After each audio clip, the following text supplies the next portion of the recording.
There's really two ways you can look at it. Like, you can get up in the morning in the mirror and be like, cry about it and say, why me? Or you can just look in the mirror and say, well, I have to do it, so I'm not gonna let it stop me.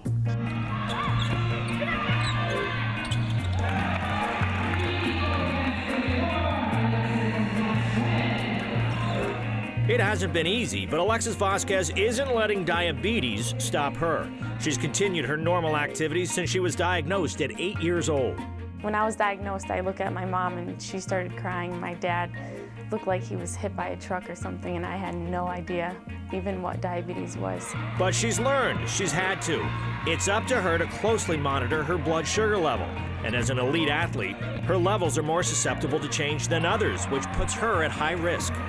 If you go too low, you can end up fainting, and that's no good. But if you go too high, then you can put yourself in a coma and be in the hospital for God knows how long. And so she has to be in touch with her body, which doesn't produce insulin. It's why you can see her sipping juice during games, and why she has to be honest with her coaches. It's just our job to be understanding of what she has to go through. And we have an understanding that if she starts to feel any symptoms, any issues whatsoever, she's to let us know, and she comes right off the practice floor and does her testing, does what she needs. You would never say you're good to go in if you weren't good to go in, would you? No, I have the temptation because I hate sitting out, but no, I can't do that, or else I'll end up on the floor in the game. There have been times when she's had to pull herself out of games, but so far it hasn't slowed her down.